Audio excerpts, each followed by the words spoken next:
Olá e bem-vindos! Nesta análise vamos diretos ao ponto. Vamos desvendar uma estrutura bem simples para quebrar aquele ciclo vicioso do conforto e da inação.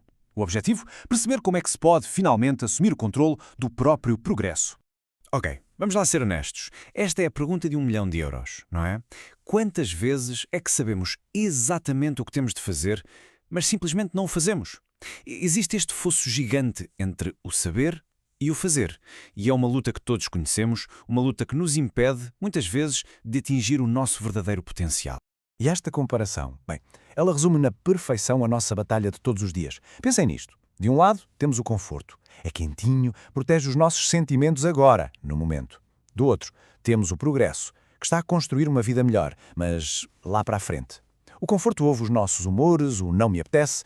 Já o progresso, esse só reflete o que foi feito. E aqui está a parte mais tramada. Uma vida de conforto agora, de ceder sempre ao que é mais fácil, quase sempre leva a uma vida bem mais difícil mais tarde. E é exatamente por aí que vamos começar. A primeira parte foca-se nisto, a armadilha do conforto. Vamos tentar perceber porque é que os sentimentos, muitas vezes, são o verdadeiro inimigo da ação. Esta frase é de uma clareza brutal. A vida não quer saber como nos sentimos, apenas reflete o que fazemos. Isto quer dizer o quê? Quer dizer que os resultados não ligam nenhuma às nossas boas intenções, às nossas emoções, àquela motivação que vem e vai. Nada disso. Eles dependem pura e simplesmente das ações, do que é feito dia após dia. A vida é o espelho do que se faz, não do que se sente vontade de fazer. E aquela vozinha interior, todos a conhecemos, certo? Aquela que se sussurra, deixa para amanhã. É a voz que protege o nosso conforto momentâneo, mas que, na verdade, está a destruir o nosso progresso. É como se fosse o nosso eu mais fraco a tentar disfarçar a preguiça de lógica. Estás cansado, mereces descansar. Sim, protege-nos do desconforto de agir agora, mas o preço que pagamos é o nosso próprio futuro.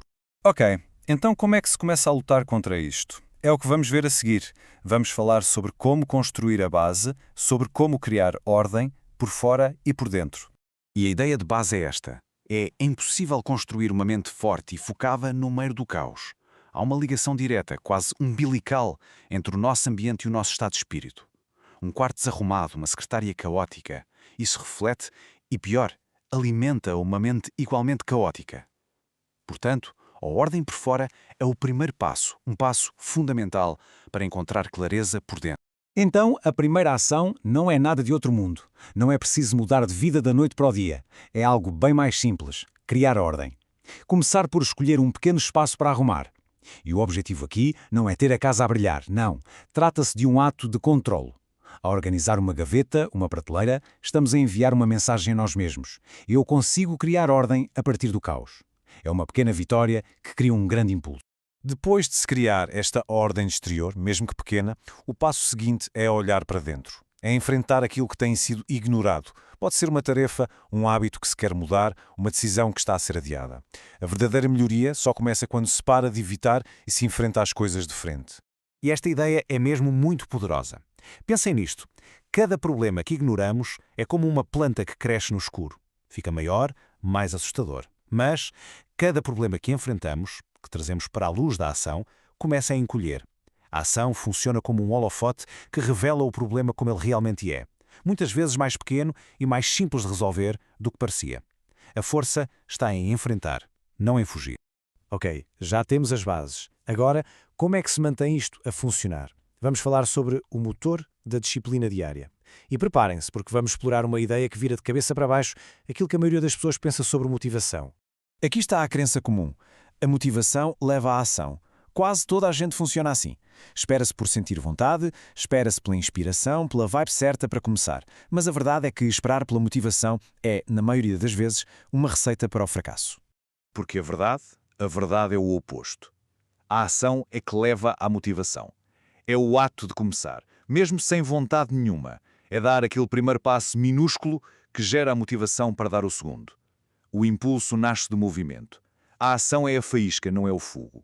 Ela é o que começa um incêndio. Isto é crucial. Não se pode deixar que uma emoção temporária apague uma intenção a longo prazo. Os nossos humores são como o tempo, mudam a toda a hora. Hoje há cansaço, amanhã tédio, depois frustração. A disciplina é precisamente isto.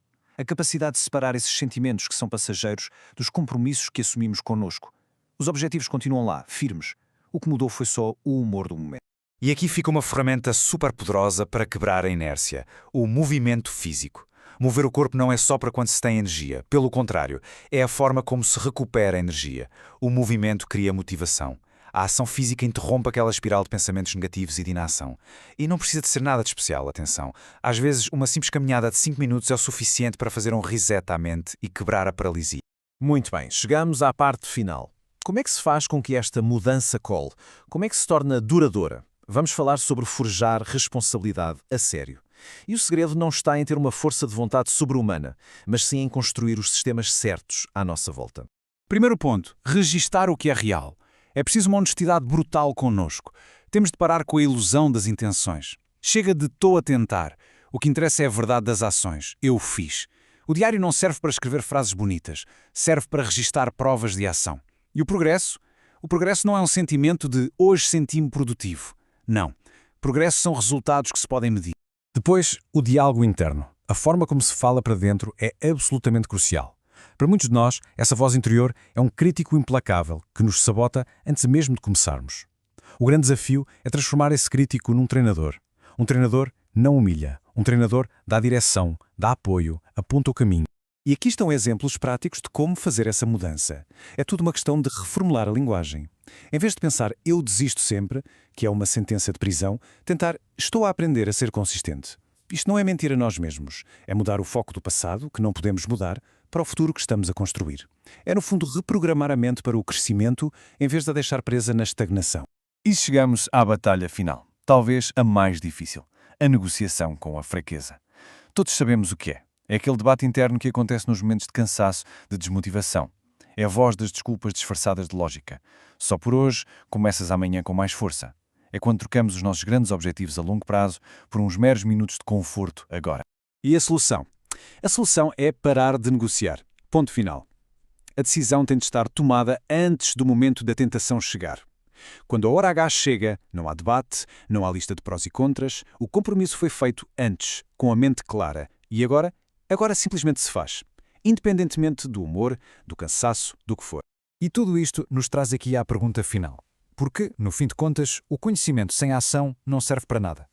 Por isso, a questão não é o que se aprendeu, mas sim qual é a única coisa útil que se pode fazer depois disto. Uma coisa, por mais pequena que seja.